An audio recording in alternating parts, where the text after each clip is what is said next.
Hello everyone, this is Dr. Madhusudan Rao. On the program, I teach medical students. Today we are going to talk about the topic Parkinson's disease. Parkinson's disease is the most common neurodegenerative disorder affecting the elderly. It is due to the degeneration of the dopaminergic nerve cells in the substantia nigra. Presenting with the hypokinesia, that is known as the movement, associated with the rigidity and tremor. This topic we are going to talk in terms of its etiology, current concept of the pathophysiology, clinical presentation, and the treatment, touch on the prognosis.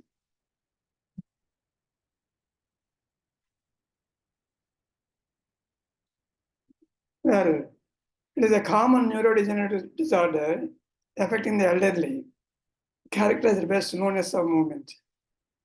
In addition to hypokinesia, there could be one of the two should be present to make the diagnosis of Parkinson's disease. They are tremor and rigidity. But there could be other symptoms like loss of smell, excessive salivation, mood changes, constipation, soft voice, sleep dysfunction, and excessive periodic limb movements during sleep. Because some individuals, they do complain of presence of excessive limb movements during sleep. Well, it affects 1% of the population after the age of 60. This disease is said to be due to loss of dopaminergic neurons in substantia nigra and presence of Lewy bodies. Okay. In most of the patients, the cause is not known either. So it is called idiopathic Parkinson's disease. Genetic factor play a role in few of the patients of younger age group. With family history of Parkinson's disease, then there has been reports saying that it could be due to autosomal dominant inheritance. It's of gradual onset. Tremor begins on one side of the body, progress to develop rigidity and slowness of movement.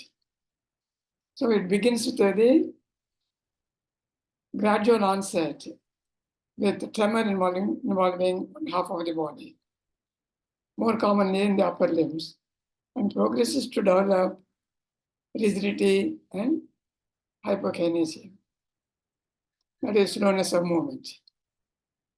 Autonomic dysfunction and postural disturbances, they follow later. Well, this is one of those neurological conditions where history and clinical features are the tools of diagnosis. Okay, you can make the diagnosis based on the history and clinical examination or the clinical findings. SPECT scan is done in doubtful cases. Coming to the etiology. Well, it was discovered by James Parkinson in 1919. Since then, there has been immense evolution in understanding the etiology of Parkinson's disease. It was in 1919 they found the disease is due to the loss of pigmentation in substantia nigra. That is one of the basal ganglia that is located in the midbrain. Well, in 1950, okay, loss of dopamine in the subcortical motor circuitry found to be the cause of Parkinson's disease. Okay. Then it is the disease of basal ganglia, which has excitatory and inhibitory circuits connecting the motor cortex. Okay. Ultimately, deficiency of dopaminergic neurons and accumulation of alpha-synuclein in the Lewy bodies appears to be the cause of this particular disorder. Well, genetic factors play a role affecting the younger individuals if there is patient within the family. Okay.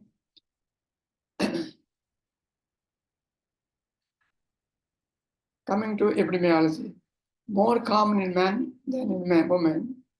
1 to 2 persons per 1,000 in lifetime. 1% of the population affected over the age of 60 years. 5 to 10% of patients having genetic predilection. Prevalence increases with increasing age. Okay, these are some of the epidemiological findings that have been reported. Coming to pathophysiology, genetic factor in the form of autosomal dominant gene has been suggested. Well, there is a deposition of alpha-synuclein in neurons of substantia nigra, resulting in neuronal degeneration. This results in the depletion of dopaminergic neurons. Okay. Well, there is increasing reports on accumulation of this alpha-synuclein protein in meandric plexus of gastrointestinal tract.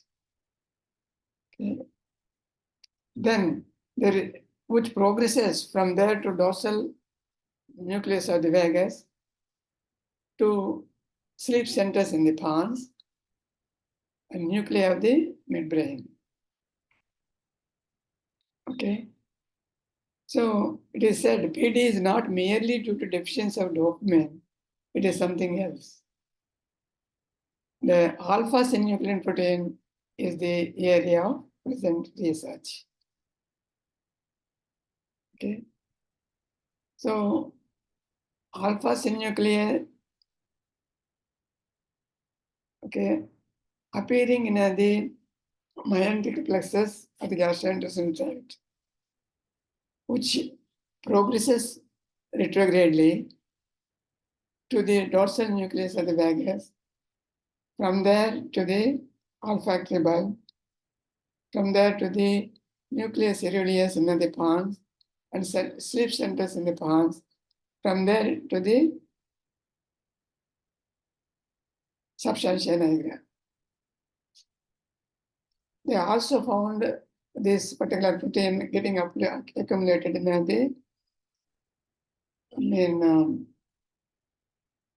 neurons of the frontal lobe.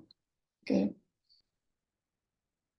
So it is said Parkinson disease is not merely due to deficiency of dopamine, it is something else. Okay. So probably the alpha-synuclein pathway could be the cause for degeneration of the nerve cells, resulting in depletion of dopamine ultimately causing Parkinson disease. Coming to the histology. So it is a neurodegenerative disorder. As a degenerative disease, there is neuronal loss in Parkinson disease. Okay. So neuronal loss particularly occurs in substantia nigra. This is the theory that has been accepted since over a century. Okay. Well, current studies report the degeneration begins in the dorsal nucleus of the vagus, in the medulla, due to transmission of some unknown substance from the gut as a retrograde movement to the dorsal nucleus of the nucleus of the vagus and the olfactory bulb, nucleus ceruleus in the pons, and then to the nerve cells in the pars compact of substantia nigra. Okay. As the disease progresses, structures of basal forebrain and amygdala are affected. Okay.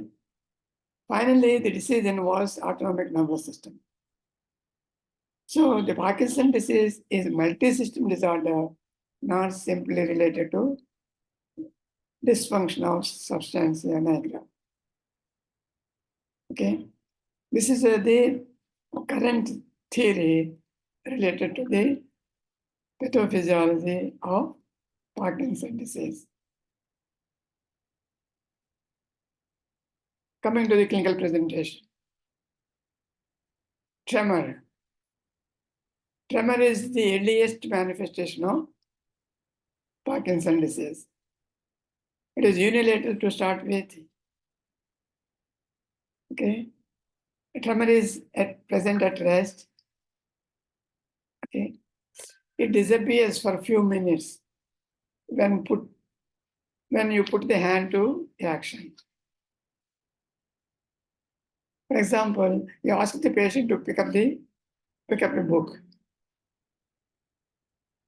The tremor disappears.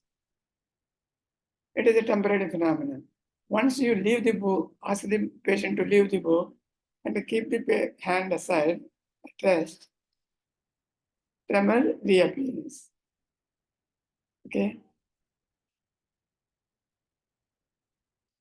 This is the characteristic feature of tremor in Parkinson's disease. But you cannot make the diagnosis of Parkinson's disease based only on tremor. Right. Next symptom is the bradykinesia. Bradykinesia is slowness in the movement. It's common in Parkinson's disease. Well, patient takes a longer time to complete a task.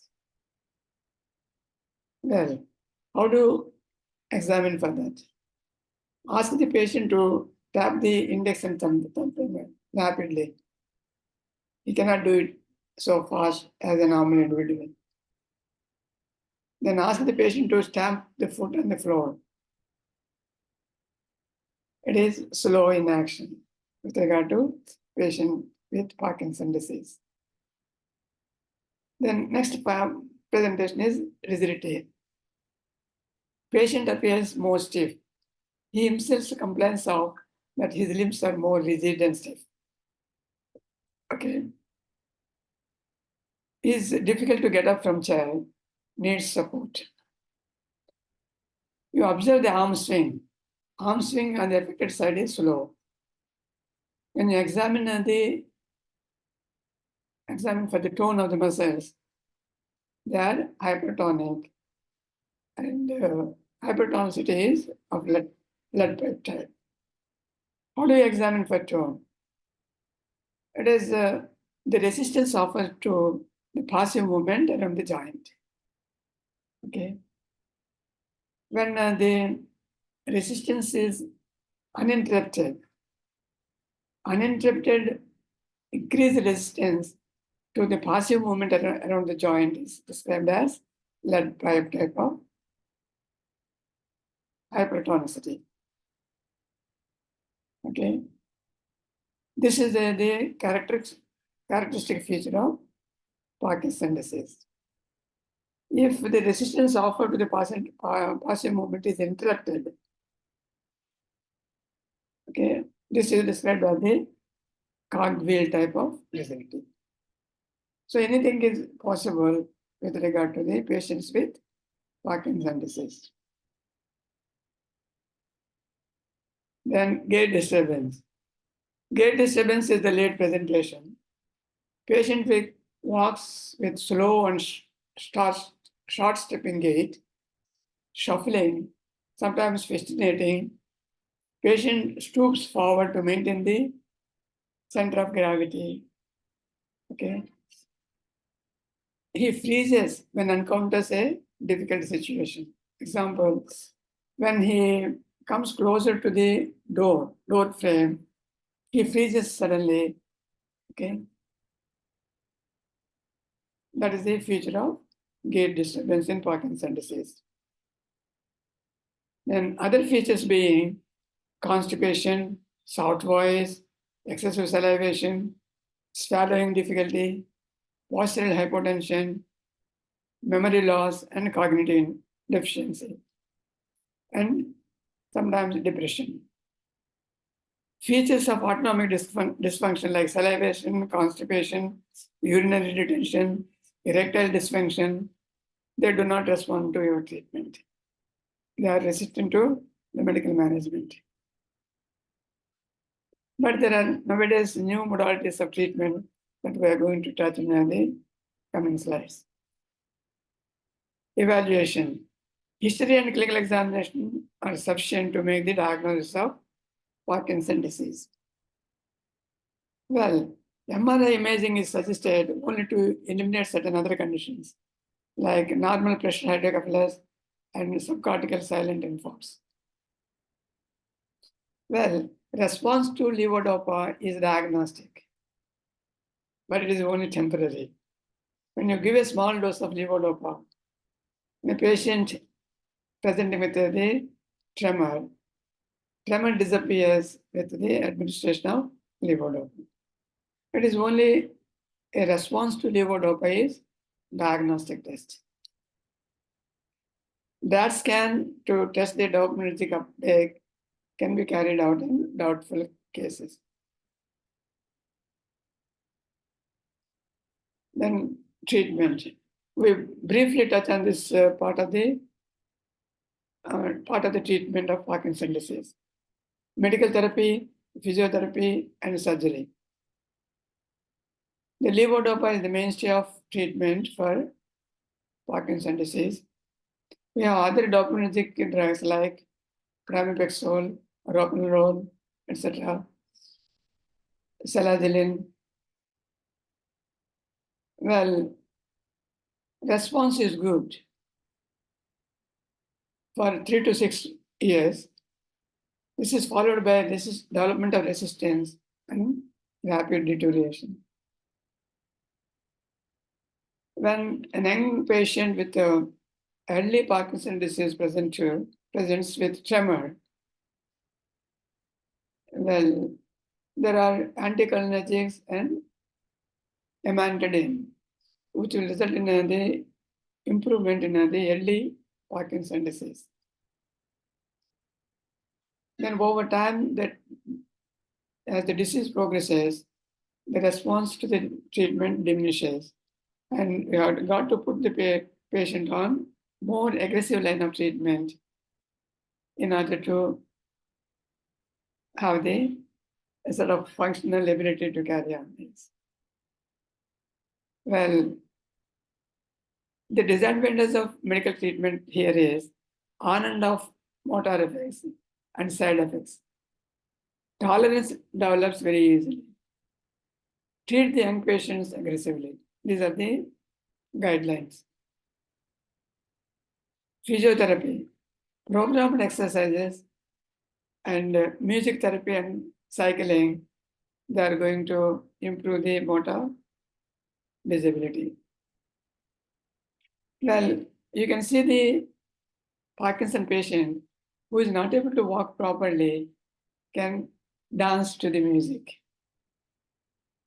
Well, when the patient is not responding to the treatment, and there could be a trial of deep brain stimulation for non-responders.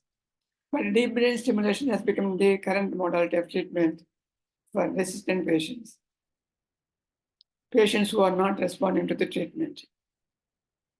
Okay, because most of the patients after the continued treatment for 3 to 4 years or beyond that, they show resistance to the treatment because they develop tolerance and response to the treatment gradually fails. And in these cases, the deep brain stimulation has become the modality of treatment nowadays. And it is rather non-traumatic. A probe is introduced into the area where it requires to maintain the balance of excitatory signals as well as the inhibitory signals between the globus pallidus and the subthalamic nucleus. Okay, the areas that are being stimulated depends upon the spectrum of manifestations that are present at the time of doing the intervention. Okay. Well, this is the few outlines there with regard to the treatment of Parkinson's disease. Coming to the prognosis, patients presenting with gait disturbance, posture abnormalities have poor prognosis. Okay. Old patients with cognitive deficiency who do not respond to medical therapy have bad prognosis again. Well, patients who present with a tremor as an initial complaint, they have long benign course, but ultimately they do deteriorate. Old patients presenting with hypokinesia or rigidity, they progress very rapidly. What are the complications? Dementia, depression, laryngeal dysfunction, autonomic dysfunction, well, finally, kyphosis leading to cardiopulmonary dysfunction. This is the picture showing the Parkinson's signs and symptoms, which include tremor, bradykinesia, rigid muscles, impaired posture and balance, loss of autonomic movements, speech changes, and writing changes. Well, you can see this picture of the complex network between the motor cortex and the basal ganglia. There is excitatory and inhibitory circuits between the motor cortex and the basal ganglia. It is, as such, is a movement disorder involving the causing the associated with the dysfunction of these complex circuits between the basal ganglia and the motor cortex. Command for movement sent from the motor area of the forebrain is well regulated to be executed properly with perfection. Here, the basal ganglia play an important role to maintain the smooth movement, posture, and balance. So this disturbance in these circuits may result in the movement disorder like Parkinson's disease. This picture also shows the various structure, various substantia nigra, which is involved in the,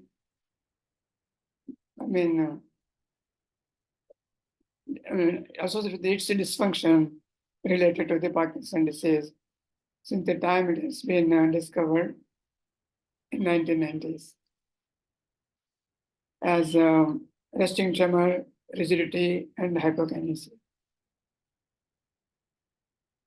Again, this is the patient with Parkinson's disease showing the features that have been described. Again, so before we conclude, we touch a few guidelines.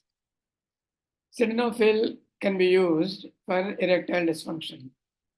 Okay. Constipation can be managed by polyethylene glycol. Methylphenidate is used for excessive fatigue. And daytime somnolence is managed by modafinil. These are the recent guidelines to correct certain of the problems in patients with Parkinson's disease. Thank you very much for patient listening. We'll meet you again in the next class. Okay. Hope you could understand the pathophysiology and the current concept of the Parkinson's disease and its synuclein pathway, which is said to be the latest concept related to the pathophysiology of Parkinson's disease. Well, thank you once again for patient listening. We'll meet you again in the next class. Until that time, bye-bye.